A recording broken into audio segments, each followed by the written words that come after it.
Na pré-história, o homem vivia em cavernas encontradas na natureza. Era uma forma de se proteger do frio, da chuva e do ataque de animais. O tempo passou e, à medida que as sociedades foram se tornando mais complexas, as formas de se abrigar também mudaram. Mas a história da construção começa quando o ser humano percebe que poderia construir o seu próprio espaço de acordo com as suas necessidades. E isso ocorreu no final da pré-história, no período conhecido como Idade Antiga. E a primeira construção de que se tem notícia é o Stonehenge, na Inglaterra, hoje considerado patrimônio cultural da Unesco.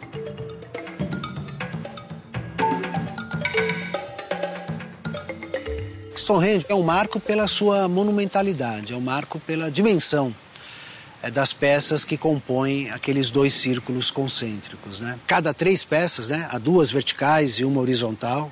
As verticais pesam perto de 40 toneladas e as horizontais 10 toneladas. Imaginarmos então que isso foi construído há 4.000 anos atrás, dá para entender qual foi a façanha, né, dos homens que construíram esse monumento. O material utilizado nas primeiras construções humanas foram as pedras. Para fazer a junção entre elas, ou mesmo para o revestimento e o reforço da construção, era usada a argamassa. Antes da descoberta do cimento, diferentes produtos foram utilizados para essa função. As primeiras manifestações das construções, né, históricas, mesmo lá no Antigo Egito, na Mesopotâmia, eles descobriram que tinha alguns materiais que eram interessantes para a construção. E um desses materiais justamente era o mármore. Então o mármore moído, ele tinha uma propriedade de ligante hidráulico. O que é isso? Ele conseguia endurecer na presença da água. Então, passado por um processo, ele conseguia ter essa aglutinação de grãos. E esses grãos eram areias ou pedras. Então as argamassas tradicionais tinham muito o mármore moído junto com areias e pedras. No Oriente e mesmo na Europa, a quantidade de mármore que eles têm é grande. No Brasil eles não têm essa facilidade. E eles usam então as conchas, as ostras, porque a composição é muito parecida, na verdade é o mesmo material. Então eles moem as conchas para utilizar justamente o componente CO3, que é o mesmo material do mármore. Antigamente eles usavam o óleo da baleia para dar até um processo de impermeabilidade. Então são argamassas que foram utilizadas há mais de 500 anos, que elas funcionam até hoje. Principalmente nas fortificações históricas, perto do mar, né? São construções muito resistentes. Com a descoberta de novos materiais, os métodos de construção foram se transformando. Foi o que aconteceu com a invenção do cimento em 1824 na Inglaterra. A gente tem a produção moderna do cimento, começando na Inglaterra com Aspidin, que foi quem construiu a primeira fábrica de cimentos. E ele trazia o calcário de um lugar chamado Portland. Até hoje a gente conhece o cimento como o cimento Portland, uma homenagem a esse lugar de onde foi extraído esse calcário. Qualquer lugar que você vê a presença do homem, você vai olhar ao seu redor e vai encontrar o cimento. Você vai encontrar o cimento no piso, na rodovia, na infraestrutura, nas construções, nas fundações. Então, assim, ele é um material muito, muito importante. Você usa o cimento na estrutura, você usa em concreto. Você usa na massa convencional, para assentamento de bloco, para reboque. Você usa para contrapiso. O cimento não pode faltar em nenhum desses materiais. O concreto foi criado em 1848 e, por causa da sua resistência, passou a ser usado em vigas, estruturas e fundações das obras.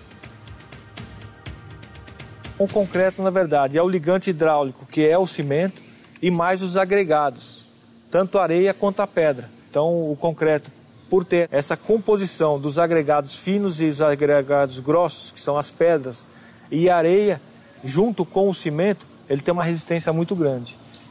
E é utilizado, então, para vencer grandes vãos, para suportar estruturas de grande peso. No começo do século XX, acompanhando outros movimentos artísticos, a arquitetura moderna percorreu novos rumos. O uso do vidro e do concreto na construção se popularizou e trouxe mudanças importantes. A arquitetura desse momento é marcada pelo uso do concreto aparente, por fachadas livres, sem pilares e vigas aparentes, e também grandes extensões envidraçadas que aproveitam a luz solar. No Brasil, podemos destacar alguns representantes dessa arquitetura. É o caso de Lúcio Costa, Vila Nova Artigas e Oscar Niemeyer. O Niemeyer se aproximou um pouco de São Paulo. No início da década de 50, por ser uma pessoa muito famosa, ele foi chamado a fazer edifícios aqui e fez. O mais importante, não tem dúvida nenhuma, são a série de edifícios do Parque do Ibirapuera, que foram construídos para a comemoração do 4º centenário da cidade. Eu acho que a visita ao Ibirapuera, a atenção aos edifícios que estão lá é muito importante como lições de arquitetura. Vai se encontrar uma variedade formal enorme, soluções estruturais usando concreto armado, muito interessantes e parece uma inspiração que nunca tem fim. Mas, além disso, há outros edifícios construídos em São Paulo, o edifício Eiffel, na Praça da República, a Galeria Califórnia, o edifício Montreal, que foram projetados pelo Niemeyer já nessa tentativa que a cidade de São Paulo teve para trazê-lo para cá. Daí para frente, outros materiais apareceram no mercado, criando novas funções e necessidades. E essa evolução acabou renovando as possibilidades de criação na arquitetura. Hoje, preservar o meio ambiente é tema recorrente no mundo todo. E essa preocupação chegou à construção em forma de novos materiais que consomem menos recursos naturais ou que ajudam a reduzir o impacto no meio ambiente. São as construções sustentáveis. Nós mudamos para a estrutura ecológica, para o material ecológico, para poder a gente não estar utilizando tanta madeira, a gente tem uma preocupação com o desmatamento e tudo. Hoje nós estamos trabalhando com o tijolo totalmente ecológico, porque hoje eles oferecem, no final de uma obra, um custo de pelo menos uns 30% a menos. É um tijolo que nós trabalhamos com cola. Numa construção de até umas 3 lajes, não precisa se usar colunas, telhas também ecológicas, bastante leve. Hoje já se utiliza isopor nas lajes para também diminuir peso, né? Nós temos que ter essa preocupação. Então é importante que nós tenhamos esse conhecimento e essa preocupação com o uso do material, com a reciclagem desse material. A gente não consegue construir nada sem usar recursos naturais. Não é possível. Tudo que nós vemos do espaço construído foi feito com a utilização de recursos naturais. Agora, quando se fala de reciclagem de materiais e tudo, a primeira providência seria aquela de evitar desperdício. A história da humanidade está intimamente ligada à evolução da construção. E muitas profissões foram criadas para suprir as necessidades construtivas do homem. Então não se esqueça, por trás de cada parede existem séculos de história.